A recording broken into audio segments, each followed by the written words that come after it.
Okay, guys, it's early in the morning. I'm not wearing pants. I have a craft show to go to in like 2 hours. I thought I'd make a couple videos real quick. Let's watch this one about New World or Aeternum. I've never played New World before. I keep saying that I'm going to, but I don't know. Sometimes it looks kind of bad. All right, let's talk about New World. So last weekend, Amazon held an open beta for New World Aeternum, which beyond bringing the game to consoles, will include a few new content, feature, and systems updates. Consoles I played is the whole over the reason I wanna handful play of it. days the beta was available, reaching the max level of 30, and in the process taking a look at some of the available new content. And guess what?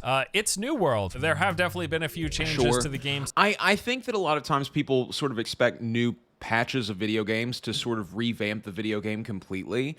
And I always find it really interesting that people have this kind of mentality about the game that they already play, where they're like, man, I really hope that this changes everything. I hope that it's completely different. Even though they're looking at the updates for this game, so they obviously already like that game. Like, I don't understand why you want it to change so badly. Maybe because you know that it has all these problems in it and everything, but oftentimes the way that it is that expansions are just more of the same game that you already play. Since I played it last, which was during its initial release in late 2021, the presentation and structure of the opening hours and leveling is different, and there are certainly some new things. That looks cool. This kind of looks like a Bandai game to me, like Code Vein or something that I hadn't seen before. But even with those differences, it is very much the bow and the arrow effects of this bow look really cool. New World I remember, both the good and the bad. Now, I actually had a fun time playing the game again with friends. The open beta, it's hilarious to call it that, by the way, since the game's been out for 3 years. But yes, playing the New World open beta, it reminded me of what I liked about the game in the first place. I like the combat. I enjoy the exploration. I think the world is quite immersive, like spending time walking around the environments, checking out the different biomes, doing quests, gathering.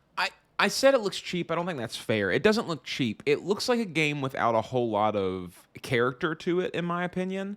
Like, the stylization of this game is definitely leaving something to be desired for me. There's such a look to all the other MMOs that I play, even like Guild Wars 2, which I think is probably like one of the weaker aesthetics of all of the MMOs around, you know, one of the less eye-catching, obviously this is what this is kind of aesthetic. Same thing with Elder Scrolls Online. They also have kind of a weak aesthetic.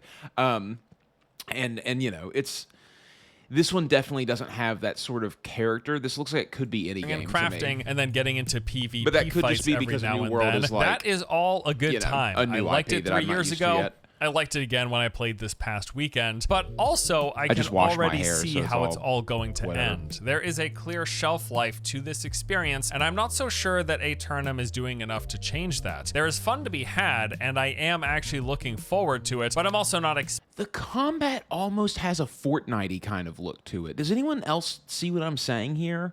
Like, it feels like real, like, battle royale.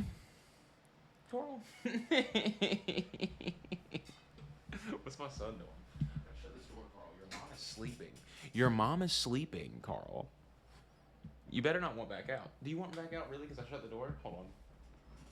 Listen, Carl. I gotta be careful here. I don't have pants on. I can't move around too much, bro. Carl. Dude.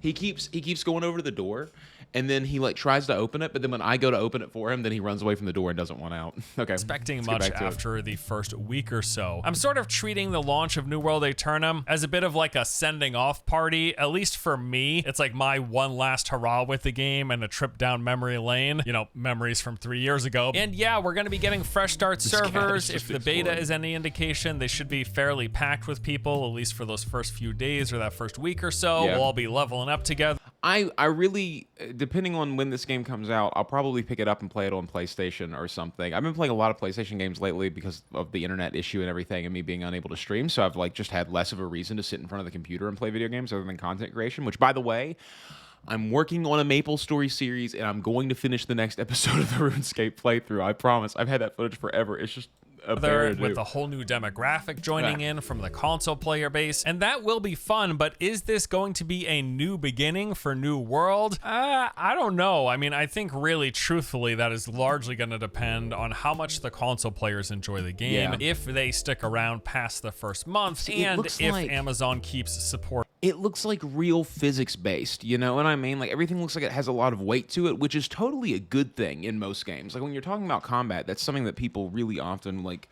want the game to have. Oh my goodness, Carl. Okay, we're gonna shut this door again. I don't know if any of you guys have cats, but if you do, you understand that they are just the most rambunctious little things in the world. Like Carl is orange cat energy through and through. But in MMOs, you know, the combat like has to have this sort of like instantaneousness to it to feel really snappy, or else it can be really frustrating feeling the way that your button presses feel. So it's a little worrisome just looking at the combat, but I could be wrong. Improving New World into 2025 and beyond, and those are some pretty big ifs. Okay, so today what I want to do is talk about New World Aeternum specifically. I want to cover what is new and different in this update, along with... He said that he doesn't know if it'll be a new beginning for New World. I don't know if it needs to be a new beginning. I think that like New World Aeternum will be a way for a lot of people to get into this game every single time that there's a new expansion to release. Okay, this is a thing that people don't think about with MMOs. A lot of these expansions and a lot of these things that they do inside of these games are just marketing ploys. Like the game is sort of the same thing that it's always been, but they're just resetting it a little bit, or like giving everybody an even playing field of having not experienced something yet, so that more new people can join in and actually like get down to what they want to do and learn the game and play it, and not feel like everybody is way out in front of them. That's the reason that X-Packs come out, or one of the reasons. Obviously the other reason is because they want to give new content to people to play so they can keep old players interested as well. And so games kind of live or die by these big pivot moments that they make, where they release a new X-Pack or they have a new transition to consoles or whatever, and that's what we're gonna have to see with this for sure. What isn't. I feel like this is New World's last chance. A bit of my beta experience, discuss my thoughts on the current state of the game, the rebranding, the upcoming re-release, if we want to call it that, and then lastly, my expectations for New World's future. All right, so let's just dive right in, starting with what is actually new in New World Aeternum. Well, for one, the intro experience got a total overhaul. So beyond picking how your character looks at the start, you now actually start off by selecting an archetype as well. Now, this archetype will determine your starting weapons, although you aren't limited to these. It's just what you're gonna start with. You can swap freely whenever you find new weapons in the future. Okay. The more important thing, though, is that the archetype you select determines what 3 trade skills you're gonna have boosted to level 50, and this really provides quite a nice head start on leveling up those skills. Then after character creation, you'll be playing through an entirely new... Bro, eventually I've got to get over this big sword thing. I've been skewing over into the magic world. I really have. Like, you know, I play a warlock in World of Warcraft now. I play a necromancer, even though my necromancer uses a big sword too. I play a necromancer in Guild Wars 2. I play a warlock in Dark and Darker.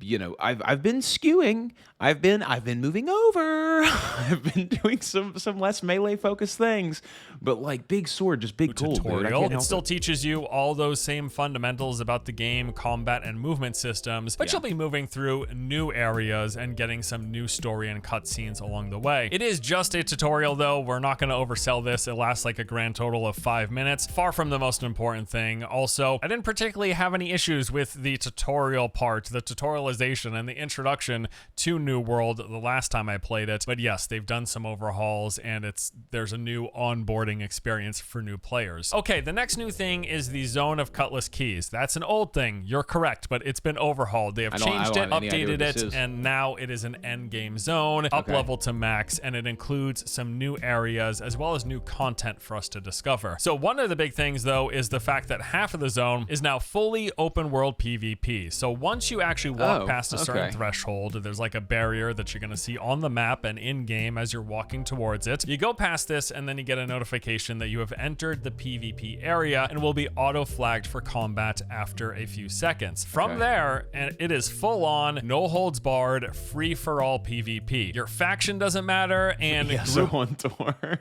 Like, this game does have ESO vibes for sure. There is an art style that games like this MMO tend to go with, which is that like almost more realistic sort of, you know, lots of foliage sticking up, like lots of things on the ground.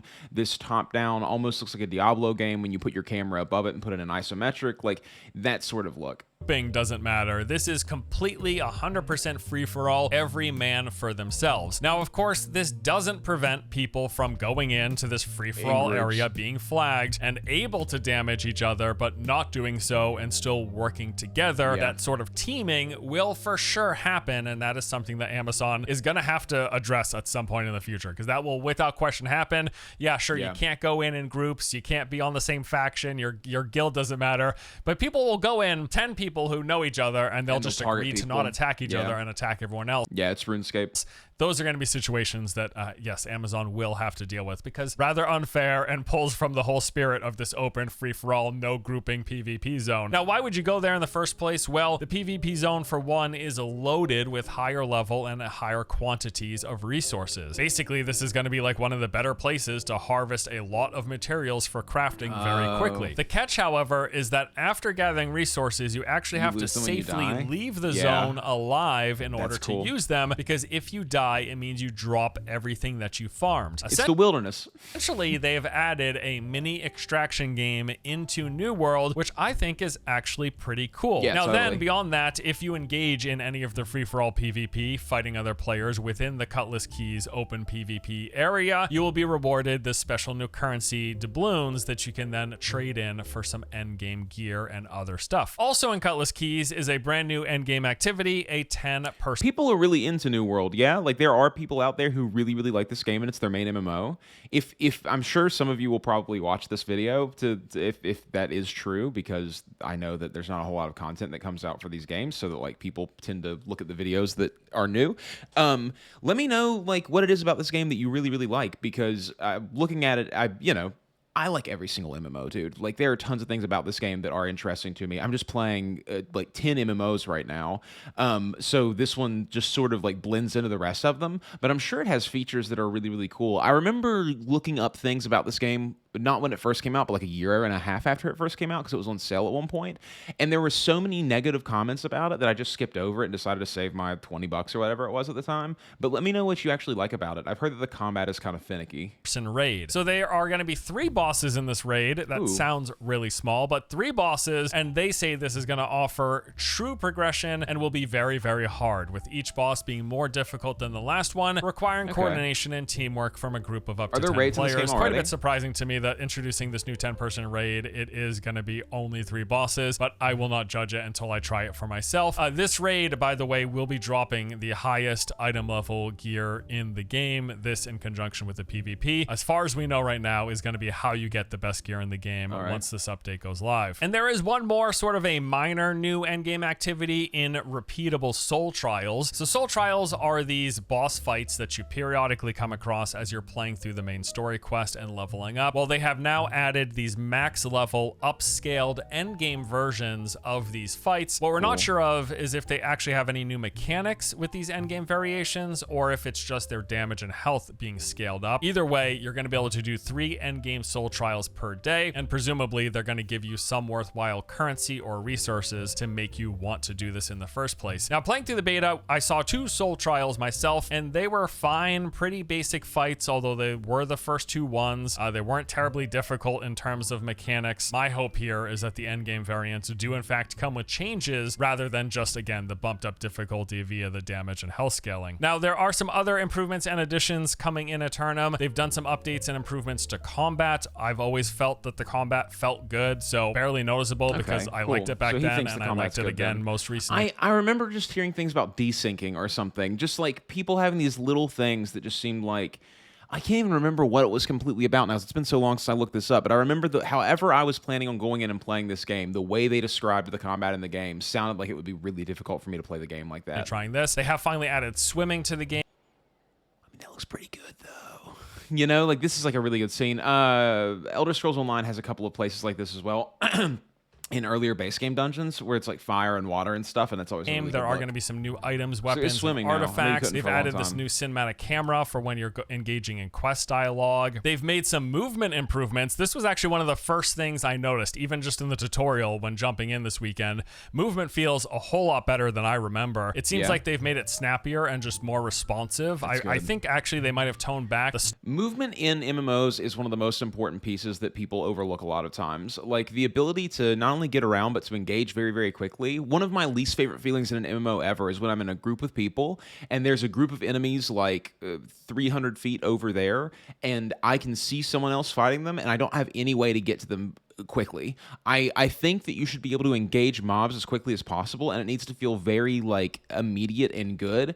The jumping in an MMO needs to feel really good. It needs to feel really good to press the space bar. The movement is just hyper important. That's one of the things I think MapleStory nails completely, is that as a game, it is completely based around the movement mechanics, and it feels really good to move in that game. It feels really good to do like backflips and slash enemies in midair and all those startup things. Animations so that you get going quicker and have less of a buildup before reaching maximum movement speed. So yes, it was no surprise. That was my initial thought when just like getting my hands on the beta. And then when I learned they have in fact done a lot of work apparently to player movement as well as world navigation. To quote here, they say players can now run in all directions, vault over objects, and engage in smooth action-oriented movement. Jumping mechanics have been refined for better control. I also felt that the jumping felt better, so again, not surprised to hear this. Perfect. And this should help with things like jumping puzzles, which quite a bit of them, even just in the beta period from levels 1 to 30, there were many instances where we came across jumping puzzles that you had to engage with. And yeah, the jumping felt better, movement felt better. I was actually quite impressed with this. They've also really... New World's a pay once MMO, right? Like you just buy it and then you play it forever. There's no sub fee, or is there might be a battle pass now, but I don't think there's a sub fee, right?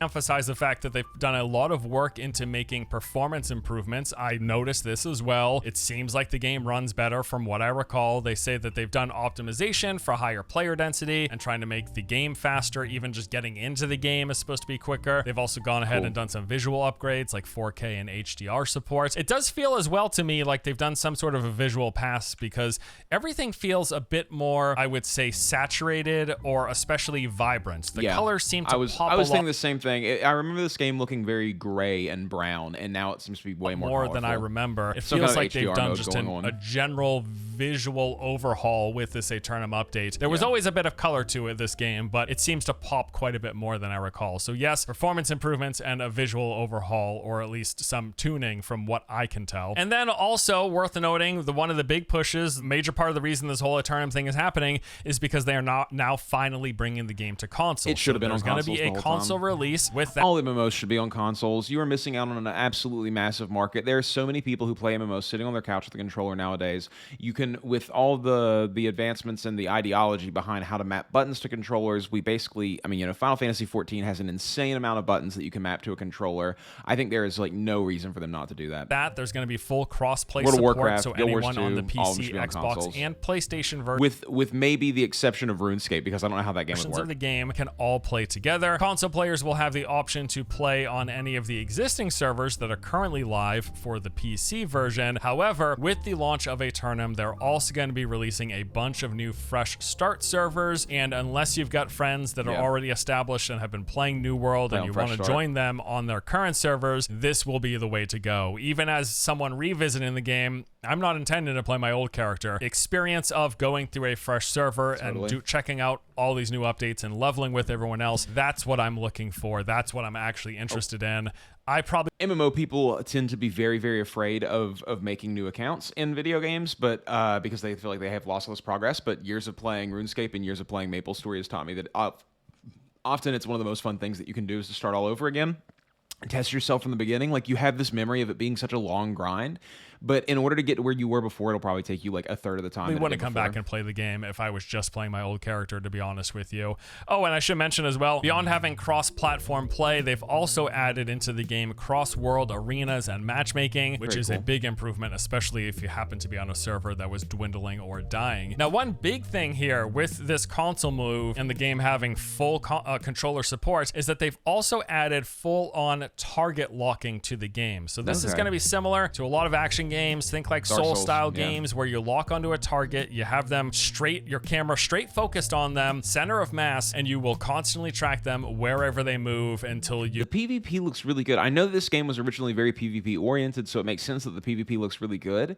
But like the snappiness of it looks really, really nice, and I would be very interested to play the PvP in this game. Disable being locked on. Now, this has been hotly debated since the beta test last weekend, with people discussing its fairness, i.e. seems a tad overpowered, particularly in the PvP. People don't really care if you have target locking in PvE, but in the PvP, it seems like it's causing some issues. Now, frankly, it seems pretty darn good in almost every circumstance. Obviously, there are situations where you still want to aim for the headshots, but beyond that, the fact that you can guarantee hits at close and medium range for any of the ranged weapons and never lose tracking when you're in melee range as well, that's a pretty big deal. Now, again, it is only ever body shots. It means you can't get headshot damage while you're doing that, but never missing is not a bad trade-off. No, and then this 100%. Isn't an either-or situation. You can go for the headshots when you think you can hit them, and then you can just target lock in every other circumstance and pretty much guaranteed to hit everything, but only pretty much, because you do have to keep in... Is Aeternum going to be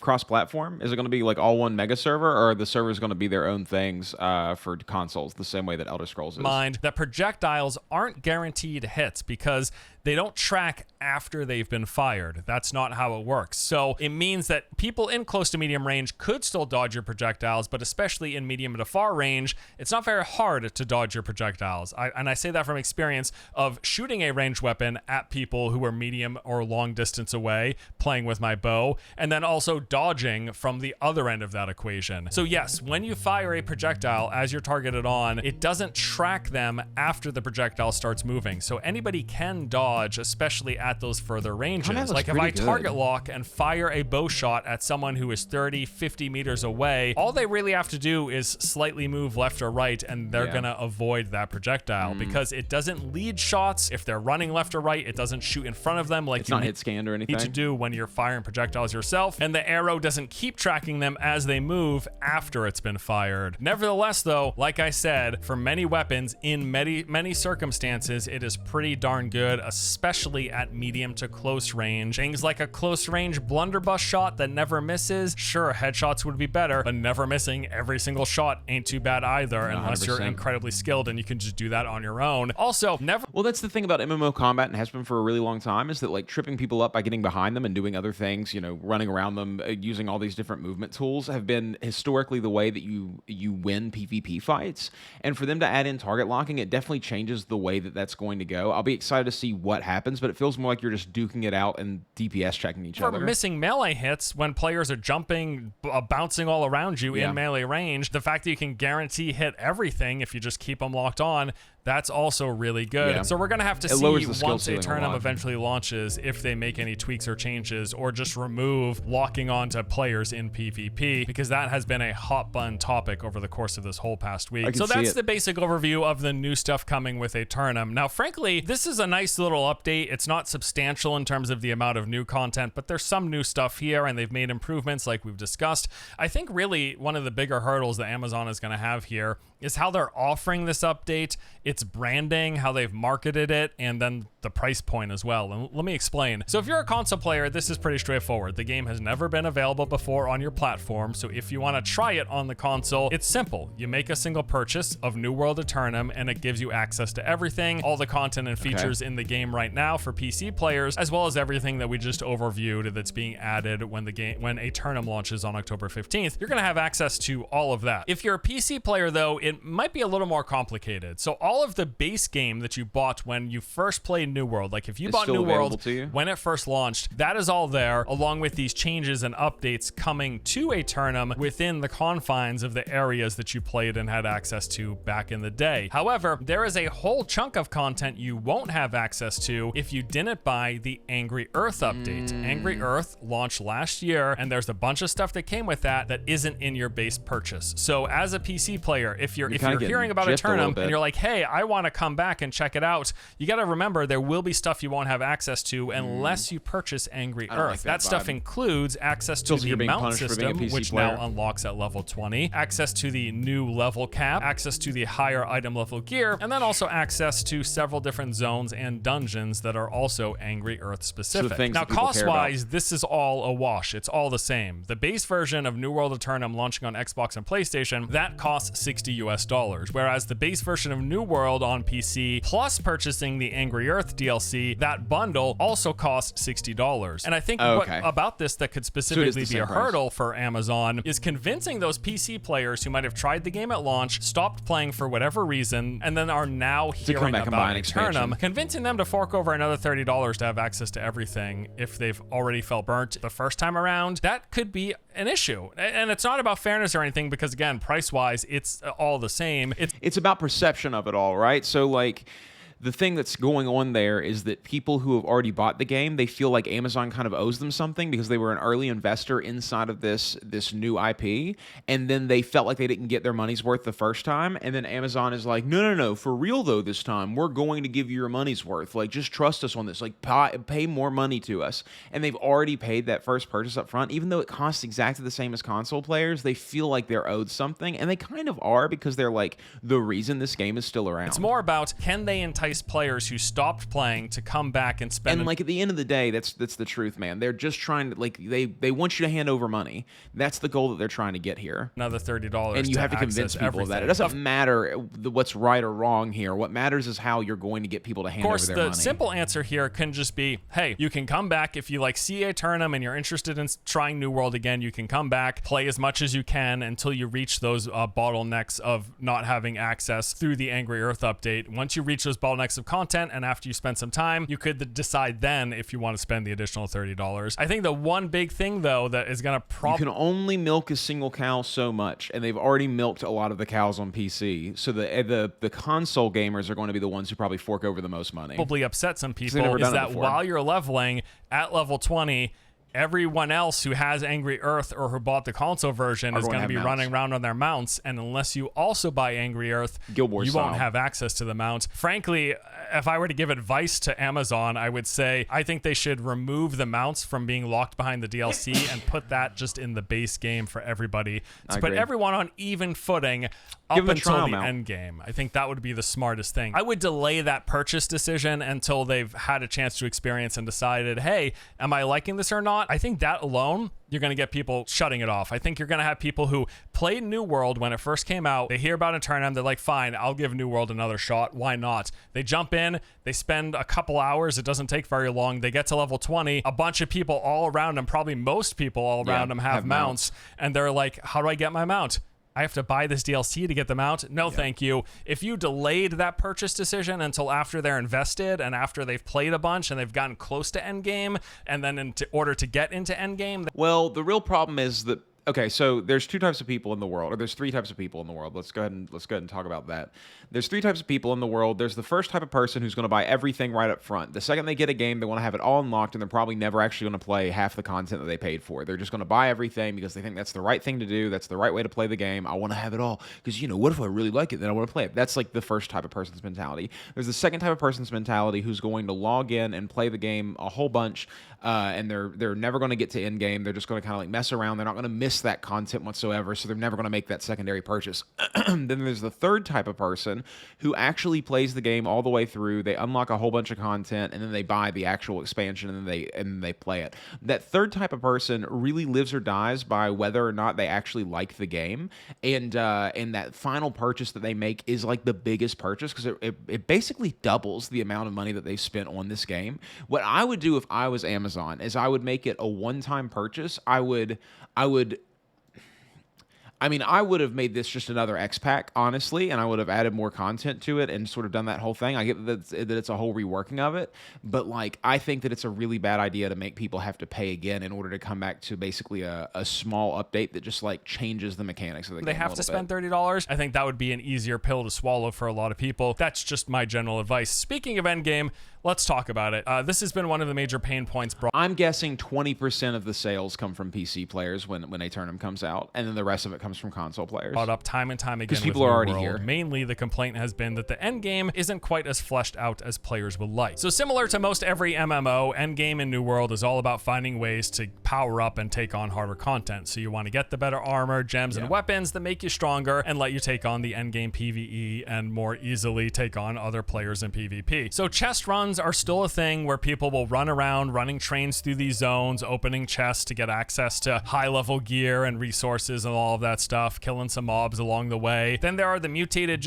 dungeons. There are 3 more difficulties beyond running the regular dungeon variations, and these rotate out every week and can be in any of the 12 dungeons with a bunch of modifiers on them. And there are 12 dungeons in the game now, whereas the game launched with 6, so they've doubled that there. There's also the boss arenas. I don't think you need that many dungeons in general. I know that I might be on the outskirts of this, but like, I mean, how many MMOs have you played where you actually enjoy all 12 of the dungeons? Like, I feel like in the majority of MMOs that you play, whatever dungeons, there's going to be like 4 or 5 that are the best ones, and those are the ones that everyone wants to play. And whenever you do a random queue, you end up in a dungeon once in a while that's really annoying to play because someone's doing it for a quest and all this stuff, and so you have to run through this dungeon that you hate doing, where you have to disguise yourself as a pirate and run through and talk to all these different people, and then at the end you fight your way back out, and all these mobs are really, really annoying. Like, there's the whole crafting, farming, and trading progression for endgame gear. There's the seasonal events and trials that they do, and then there's the PvP with the 3 modes being arenas, outpost rush, and wars that all offer access to endgame loot to some degree by the caches that are provided at the end of matches or by going through the PvP track progression. So all of this has been New World's endgame up until now, and then with the launch of Aeternum, as we've covered, they're adding that new 10-person raid as well as the open world PvP and Cutlass Keys where you take those doubloons and turn it into gear. So there are a couple of new endgame activities, but is what is here going to be enough? Now, like I said at the top, playing the beta this weekend reminded me what I liked about New World in the first place. The game just feels really good to spend time in. It's fun to explore. It's super immersive, really going through these zones and these different biomes. I really enjoy That's the way I feel about most MMOs that I actually enjoy, like playing Elder Scrolls Online. The only reason that I enjoy playing Elder Scrolls Online is because it feels really good for me personally to be in. I enjoy crafting in that game. I like gathering materials. I like running around and doing all the things that there is to do in that game. I like fighting bosses. I like joining up in groups. I like, doing quests. Like, I just enjoy that game and enjoy playing that game. Same thing with Guild Wars 2, same thing with World of Warcraft, same thing with MapleStory and RuneScape. Like, all those games that I play, I just enjoy walking around in them and the way that it feels to be in that world. Hanging out in New World's world. Combat, I also really like. It generally feels impactful. I think it's a pretty well put together action combat system. It is clunky in some places, but overall, fighting things in PvE and PvP, I enjoy. There's lots of farming and crafting progression to engage with. This is great, especially for solo players. It's a really well put together system. The dungeons have some interesting fights and mechanics to them, and as mentioned, there are now 12 of them, up from the 6 that came at launch. I think the sound design in this game, the sound effects, the chopping down trees, the harvesting ore, the sounds of attacks and spells, the music, just the audio in this game, I think is really good. And it seems, just generally speaking,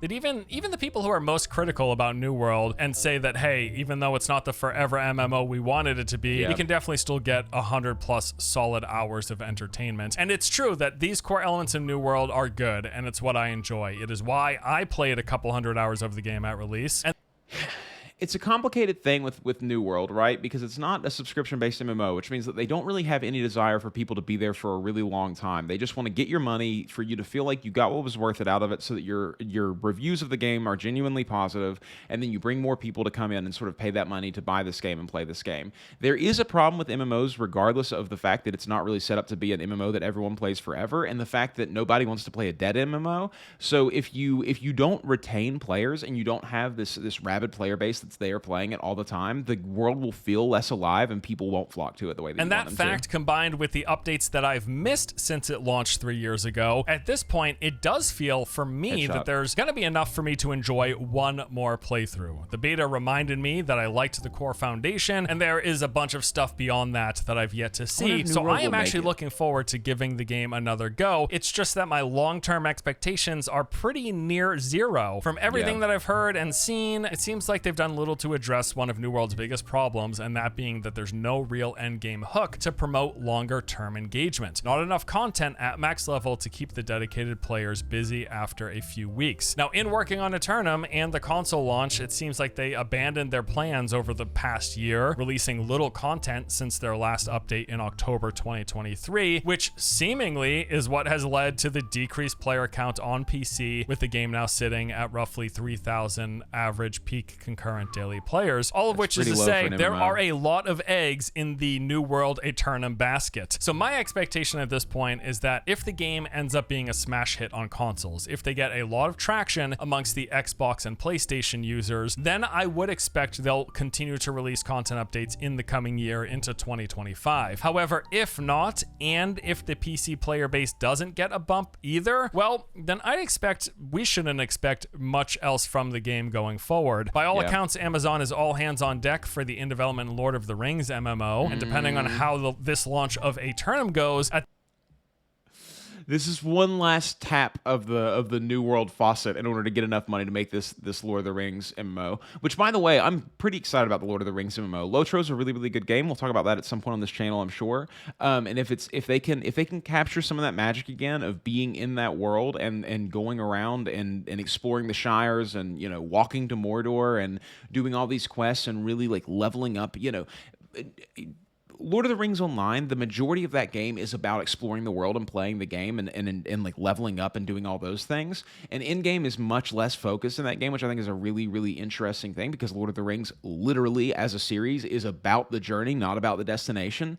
So it was like a good design choice, I think, for them to do that. And if they can capture that again in the upcoming MMO, I think it'll be a good game. At that point, they're probably going to be deciding how many people stay working on New World versus moving on to their other projects. The discourse around this game always seems to get a tad heated, and I think one of the main reasons is because it's a game with a lot of potential. The combat, the world exploration, the immersive environment, there's a lot to like about New World. It just seems to all fall flat and peter out sooner than people would prefer. And frankly, it's a tad bewildering to me that they've done so many overhauls to this intro and leveling experience, because I never felt like that was even really the problem. I always thought the intro and leveling was fine. In fact, the leveling and exploration parts of New World was primarily the thing that I enjoyed about the game. Like, sure, it did turn into a bit of a drag around release, like halfway through leveling. At those times where you would reach points where you were level gated from continuing the main story quest and then you ran out of side quests to do. So at that point, you were just like farming town missions over and over, or going out and killing NPCs or gathering resources. But that was an easy enough fix just by like making adjustments to XP rewards from the various activities. They didn't need to like keep redoing the whole intro, starting areas, and leveling experience several times. The big problem has always been the end game. You would have fun playing, you would enjoy leveling up, and then you would hit max level, and after not too long, you'd get to the point where there just wasn't enough content. There wasn't enough variety. I mean, you just have to have numbers on the enemies that you hit in an MMO. That's just the way that it is. So much so that when I play RPGs,